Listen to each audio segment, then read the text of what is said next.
we have this peak of happiness, and that's great. But what I want is to regulate, to be content, and in order to be able to be sustainable. That's what I want to do, to increase the capacity of the nervous system, to take everything that is happening and take it to the next level.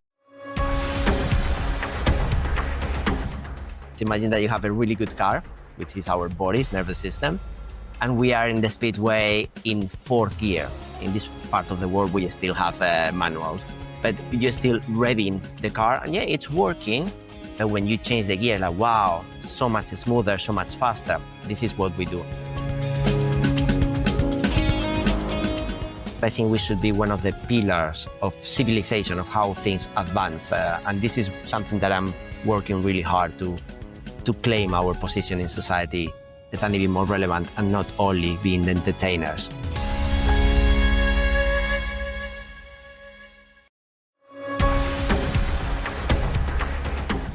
Welcome to the StageLync podcast, your access and connection to the live performing arts.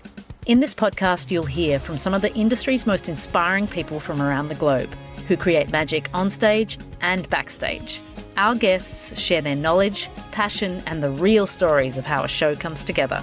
We hope you enjoy this episode. And welcome to the StageLync podcast. My name is Robb, and today we are talking with Jorge Crecis. Jorge has a degree in sports sciences, trained at the Royal Conservatory of Madrid, holds a PhD from Goldsmiths University, and a master's in elite athletes coaching. Former professional dancer and university lecturer, Jorge is an award-winning choreographer commissioned by companies including Birmingham Royal Ballet and Acosta Danza. He now coaches dancers and elite athletes worldwide through Fullness, a cognitive training method for peak performance and presence. He's the author of Designing Presence, Entering Towards Vivencia, and was featured in 50 Contemporary Choreographers. Jorge, welcome to the show. Thank you very much, Anna. Pleasure to be here. I wanted to start this discussion with you. You've got degrees in sports science, coaching, a PhD in performance. What sparked your interest in sort of human potential?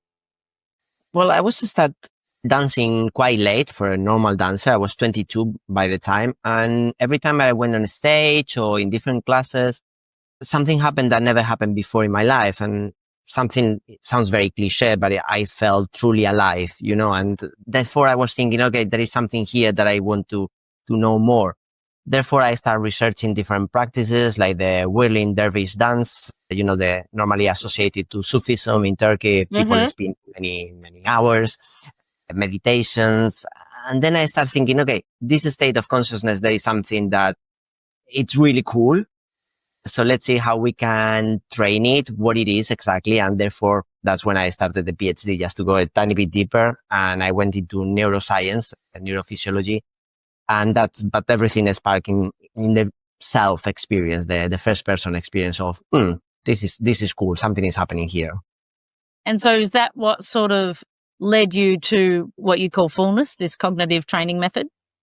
Yes.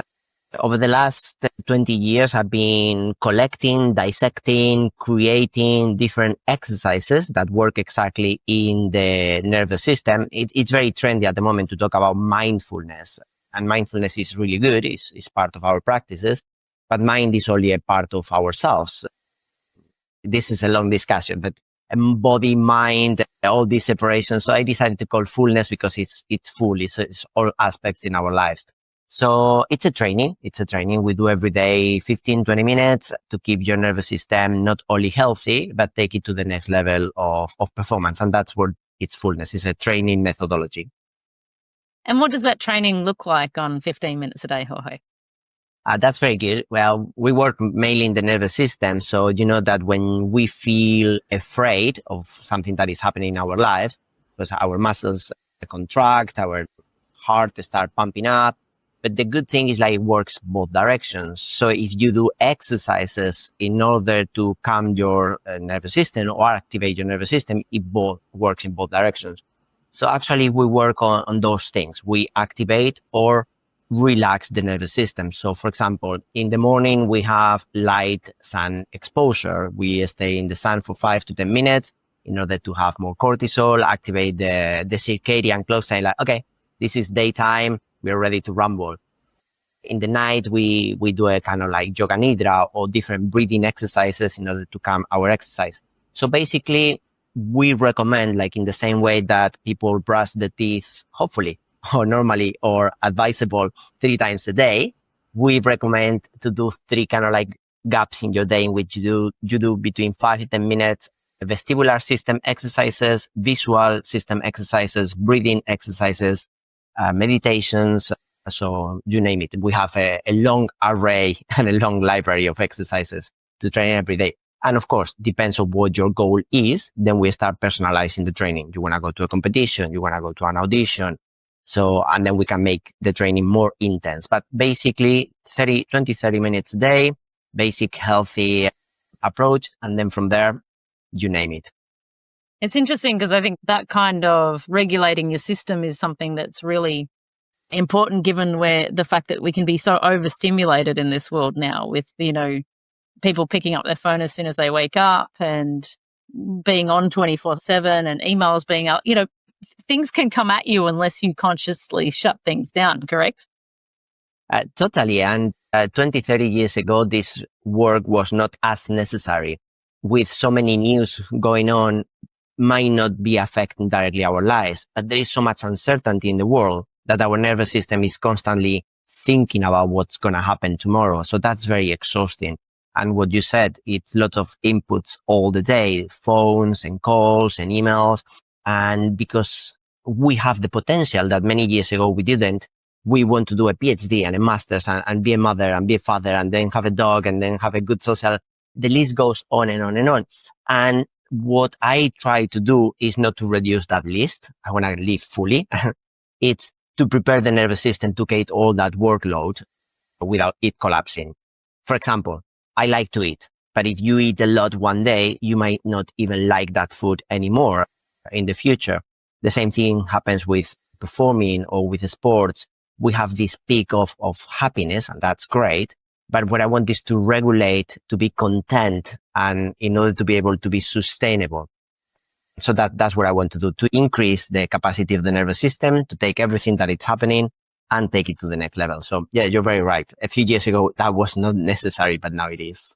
Do you think that people sort of walk in to come, or who your clients are and the people that you have in the online community, do you feel like they know what it feels like for their nervous system to be regulated and sort of map towards that? Or is there some people that come in and you've really got to get them to understand what their body feels like when it's all in balance? That's a really good question. And it's just to the point, because we've normalized this idea of being overstimulated all the time and being almost tired all the time and having burnt out from time to time. And we normalize having to take 2 months off because we cannot take it anymore, which is fine. It's fine if we need it, but it's not necessary, because there are ways that we can do in order not to arrive to those extremes. So actually, you're right. There's a lot of times that clients start working with us and a couple of weeks later, like, I thought I was sleeping really well. Now I am sleeping well. Yeah. So I always put this example which I really like. I don't know if it happens to you, Anna. Have you ever been in a kitchen talking to lots of people and it's very nice, and then suddenly someone switch off the fan or the structure or something like that, and everyone like, oof, now it's so much better. We didn't realize that was there all the time and we're having a normal life. But when this noise disappear, we get to the next level. So with the nervous system happens the same. We don't know what our potential is until we get there. Last example, which I really like, is imagine that you have a really good car, which is our body's nervous system, and we are in the speedway in 4th gear. In this part of the world, we still have manuals, but you're still revving the car, and yeah, it's working. But when you change the gear, like, wow, so much smoother, so much faster. This is what we do. We want to go to all the gears. I don't know if it makes sense. Absolutely. No, I was just thinking when I asked that question the other day, I went to a float tank for the first time. Have you heard of a float tank? It's like a sensory deprivation thing. And I had exactly that same experience because I've been working on a project very, very hard for the last 18 months. And I had felt that I was relaxed, but I needed another level. And when I came out of that float tank, I had really felt the only thing was that complete regulation for the rest of the day. And I was like, oh, okay, no, I've got to work harder to be at that level of regulation, because you can do that. You can be just so much more effective and have so much more clarity mentally when you're in that space. And I think there's just that kind of arc or level of regulation. But yeah, I definitely experienced that literally in the last week. So it's funny that I'm speaking to you now about it. No, it's great. And I like how you use the word effective and clarity, because normally nowadays the commercial world of well-being always focus on that idea of let's reduce the activity. But what about going on a stage or in a public speaking gig or a meeting and you be much more effective with more clarity, more activated in a calm way that you've ever been before? So it's not only about calming, it's not only about activating, it's regulating to be where you need to be, when you need to be. That's right. That's right. So when you're training people in different disciplines, is there different methods for, say, elite athletes versus performers, or is there a lot of similarity in what you're deploying to these sort of people who are trying to act at their optimum? It's a really good question, because it took us years to realize that everyone needs kind of like a basis. So we always start with what we call Fullness level 1, which is a three months foundation. Yeah, how to regulate, how to arrive to camp base, and then from there, yeah, it depends on what you do. Then we personalize to the max. Are you in pre-season? Are you competing? Are you rhythmic gymnastics, or you're an F1 pilot or a footballer or a dancer? Then we personalize it for their unique nervous system. So it's kind of like both. At the beginning, we have a kind of like it's common for everyone just to bring them to the same level. And then we take them to a specialized and hyper-personalized program. Because I've worked with a lot of circus performers, one thing that I noticed that psychologically, when they've come to do shows, when they've come from, say, elite competition or Olympics and things like that, there's a very different psychology shift that has to happen, because when you're working towards an Olympics, for example, it's like building up to a point. Whereas doing a show is like a marathon, it's consistency. And so there's a lot of, sometimes they'll come in and they'll be quite competitive against each other and training really hard. And you're like, slow down. Because it's a different cadence, I guess, in terms of the delivery of their role. Would you agree? Yeah, totally. That's a massive difference between performers and athletes. With athletes, something that we are trying right now, which I really like, is to prepare them for many different seasons.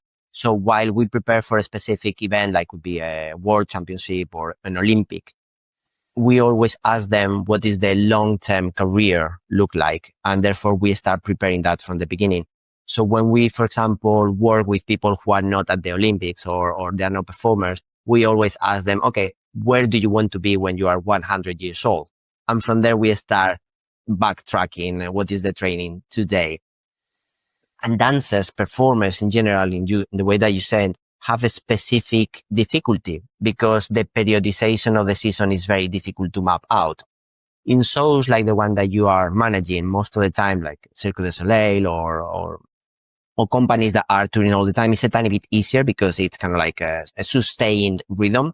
But normally dance companies, they have 2-3 performances here, then a 2 months touring here, and then off season, and then suddenly something pops in. It's quite difficult to manage that. So in that way, the work that we do really help them to maintain that level when they need it and maximize the rest and recovery when they also need it.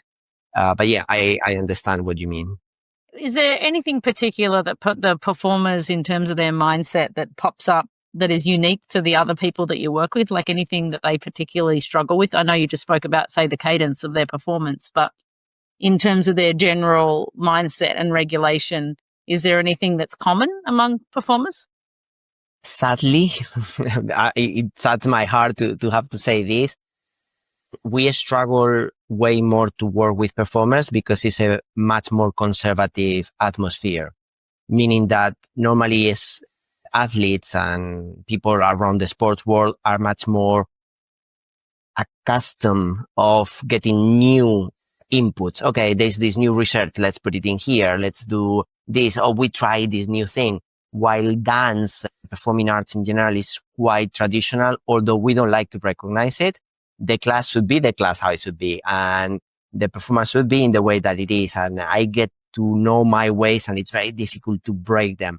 So yeah, the commonality is in general, performers, we find them to be more traditional in the way that they approach, and it's harder for us to implement new habits to them.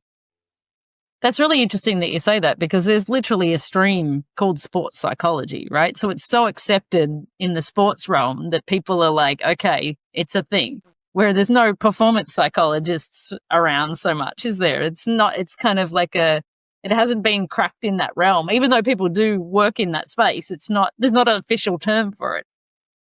No, it's not. I mean, there are more and more. There's some really, really good people doing this kind of work. Just a little caveat. We don't do psychology. Let's say that I would like to make this clear because it took me years to figure out how to say it. Imagine that you have a sport team or a performance, and then you have someone who do a physical preparation. And then on top of that, when there is little injuries, you have the physiotherapist. And then if the injury is really big, you go to the therapist, to the people who operates you and breaks. On the other side, the more cognitive side, normally we go directly to the psychologist, which it could be similar to the physiotherapist. We are missing a role, which it could be kind of like the personal trainer or the body conditioning of the nervous system. And that's what we do. So we work very, very closely with psychologists. But coming back to what you said, there are more and more psychologists, but the thing is like there is something called sports science, and very recently something that is called dance science.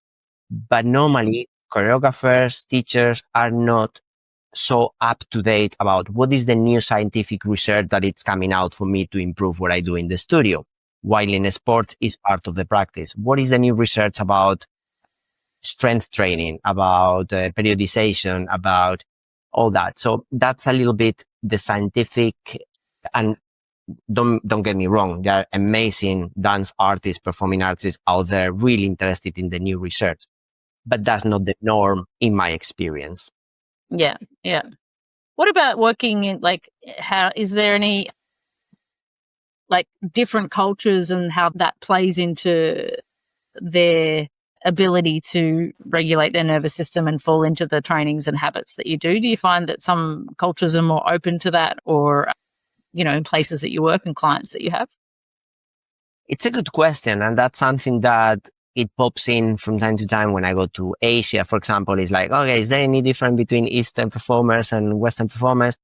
And my answer, in my experience, yes, at the beginning, it's a cultural thing, it's a language thing. When we talk, you were trying to say the title of our book. In English, there is no one word that expresses the idea of experience, the experience in real time, voluntarily and consciously to have and change in your personality previously preconceived. All that mouthful, whatever it is, it's called vivencia in Spanish. So language is important. And when we go in different cultures, language expresses different things, and there's a different way of understanding the world. So this is the first barrier and difference, how we understand the world. But actually, when we get to human experience, all of us feel love. We can express it in different ways. And all of us feel grief. We express it in different ways. All of us experience flow, although we can express it in different ways. So once we put words and culture aside, the human experience is very similar. So after we've gone out of that barrier, I haven't found many, many differences in different cultures or places in the world. I don't know if that makes sense. Absolutely. I think, that you're tapping into what is the commonality between humans. You've just the language and the way you might approach it might be different, in terms of how you get through to them in terms of your teaching. Yes. What about you? I mean, what's your daily habit and practice? Do you put your own money where your mouth is in terms of fullness? What's your necessities for a particular day personally? A very good question. I'm laughing a little bit because sometimes I don't, but, and this is a good but, contrary to physical training, the more you do cognitive training, it doesn't disappear. So once you get to a certain level, there's only a minimum amount of practice that you need in order to maintain the same level. While, for example, if you are a runner and then you stop running for 3-4 months, the decline of your physical conditioning is quite significant. In the cognitive side, the decline is way slower. So I don't practice as much as I would like to many times because of different commitments, but there are some, I was going to say non-negotiable, but that's not a good way to say it, because part of the work that I do is also to have certain compassion to yourself. If one day it's not possible, you don't feel like it, and you are able to listen to exactly what you need, non-negotiable could be something that actually backfires because it's an obligation. But coming back to daily practice that I do not miss because I know that they are really good is sun exposure. As soon as I wake up, I have a dog, I walk her. We have the 30-40 minutes outside before I even have breakfast, and that gets me going for the rest of the day. Breathing exercises, my snacks, movement snacks in between meetings or works is I have a little short burst of different breathing patterns depending on what I need. And something that I do not skip, that it's really important for me, is not having light exposure in the evening. So once it arrives certain time, there is no more screens. My home is completely designed to have only lights that are on the floor. So I don't have over ceilings. Therefore, my resting is so much better. I also non-negotiable. This is non-negotiable. I sleep with a mask in order to have total exposure to darkness. And then throughout the day, something that I practice very often, and it's also non-negotiable, is gratitude, curiosity, compassion. So as you can see, there is a mixture of something very, very pragmatic of, no lights, certain meditation, certain breathing, and more habits or, let's say, traits of how to be in the world. Gratitude, curiosity. When someone asks me something and I feel a spark of anger or I want to respond immediately, first thing is like, okay, be curious. What are they trying to tell you? What is it coming from? What are we trying to do here? So those are my daily practice. Some things more physical and some things more in terms of how I relate to the world. I don't know if I answered your question. You did, absolutely. I think that you said something like trying to fit it into a day. Sometimes, trying to do all those practices and all those things, and you're putting more pressure on more doing things, and a lot of the times that needs to be undoing. So it's sometimes, feeling the pressure to do all of those things, becomes more stressful than, and the whole goal is to be undoing, not doing, right? So just to be more relaxed. But I wanted to ask you, tell me why morning light or light in the morning is so important for the body and the brain. If I may, I'm going to do one step back, because when you said about undoing, yes, many things is about undoing the things that we do, but also it's about doing new habits that we might not have, like being curious or having some breathing patterns. So it's a little bit of both. For me, it's important because, by doing, we increase the capacity. That's what we said. Bright exposure and light and darkness exposure. Science has been telling us over the last 5 to 10 years, no more than that, how important it is to have a healthy circadian rhythm, meaning how your hormonal system is synchronized with the day and nighttime. Therefore, in our nervous system, what happens is when you have light exposure in the morning, the system realizes that there is bright light, that you need to wake up. And therefore, there is a peak of cortisol, which normally has a really bad name, but it's really good. It keeps me active. I want to have my cortisol in the morning and be ready for the day. It needs to be exposure with no windows. So it needs to be direct. If you wear glasses, it's fine because they filter the right rays of light. And that's why it's very important when you wake up. The same thing would be very important when the sun starts coming down. Your eyes and your nervous system realize what is the angle of the sun, and therefore stop producing cortisol, which is the one that keeps you awake, active, normally associated with the stress. and start producing melatonin, which is the one that prepares you for rest and repair. And also, when you are sleeping, nowadays it's very difficult to have total exposure to darkness. For people like me who lives in the city, there is always light outside, and our windows sometimes close well, but you want a little bit of air, so there is always light. And our eyelids are really thin, so they cannot close down all the light that is coming in.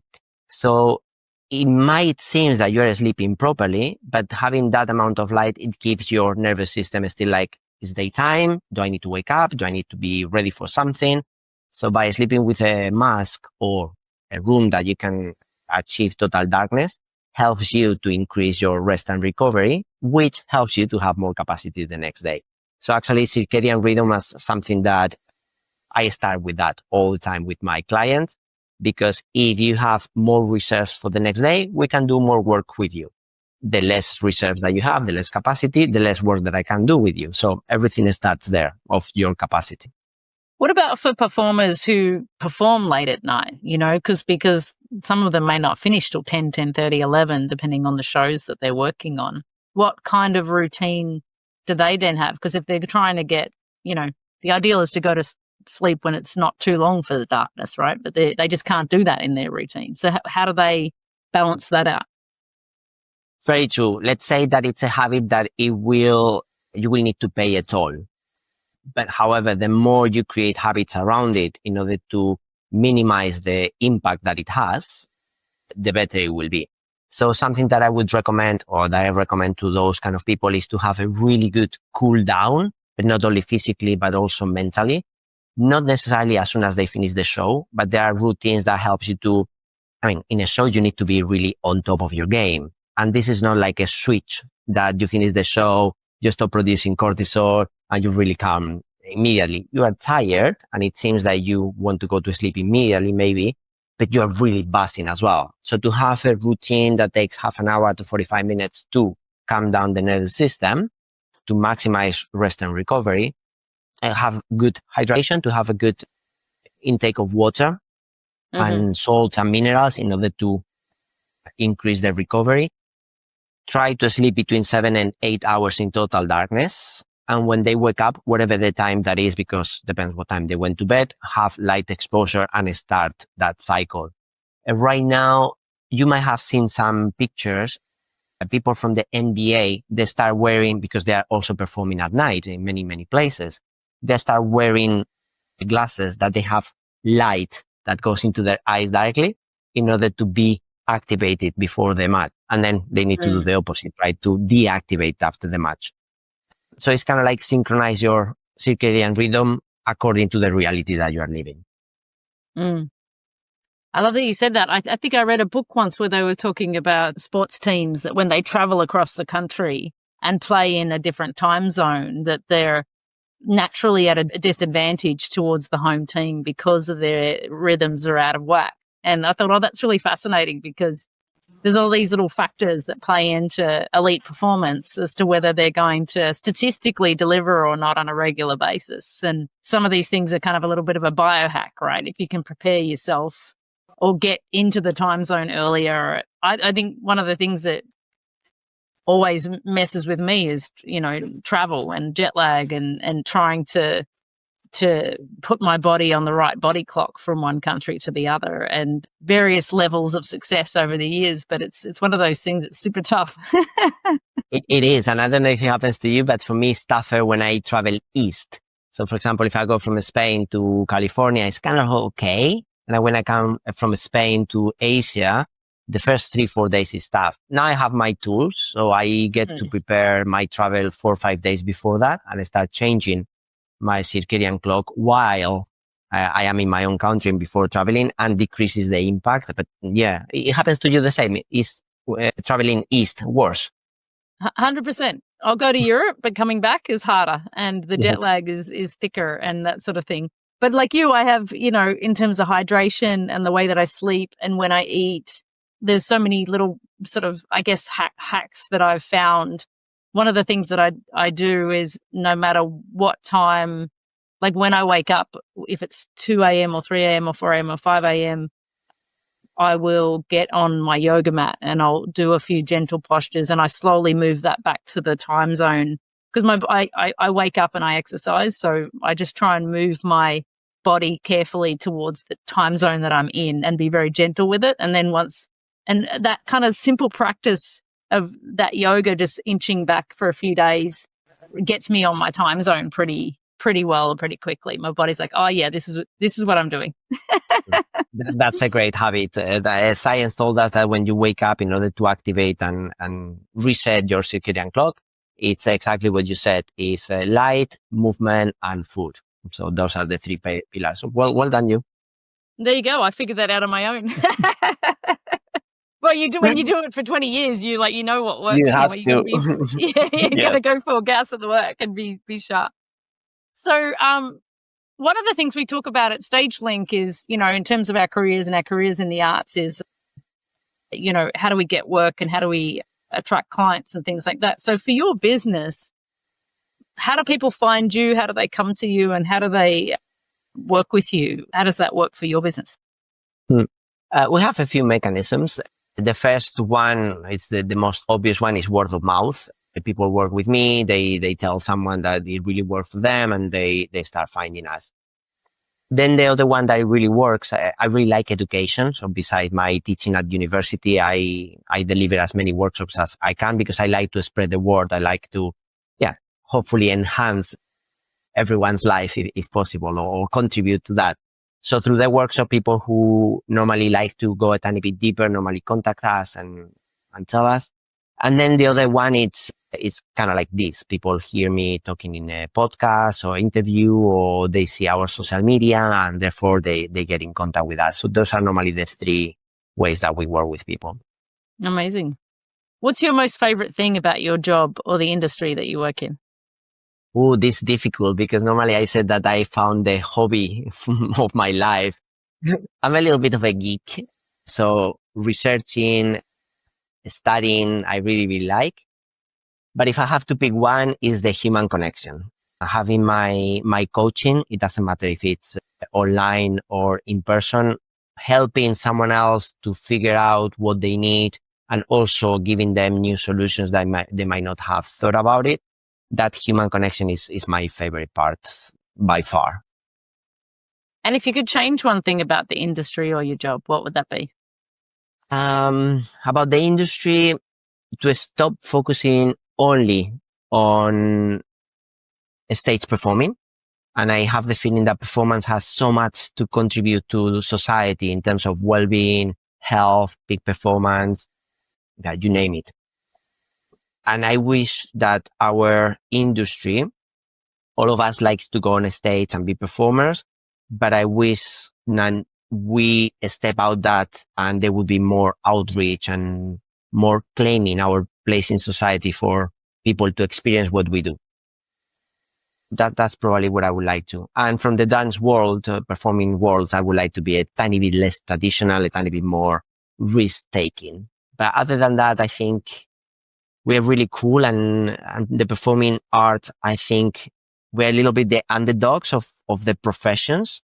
And I think we have a lot to say. And when we start believing on it and claiming our place in society, we're normally really good people. We have developed our consciousness and who we are massively. So I think we are not, but I think we should be one of the pillars of civilization, of how things advance.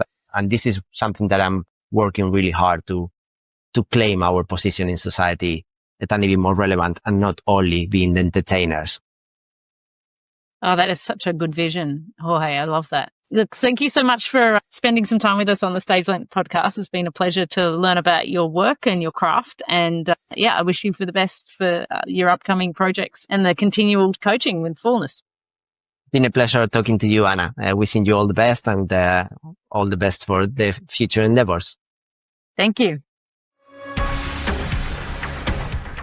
Thank you for listening to the StageLync podcast. StageLync is an online platform that gives you access and connection to the live performing arts. As a guest, you can read about live performing arts from across the globe and gain insights from performers and artists on stage and all the amazing people who work behind the curtain. If you are an industry professional, StageLync Pro offers jobs, networks, and career support tools, and you can build your own professional profile on the site. As a StageLync podcast listener, you are eligible for 20% off your StageLync Pro membership. Visit us at stagelync.com, and when joining, use the code SLPodcast. StageLync, that's StagelYnc.com.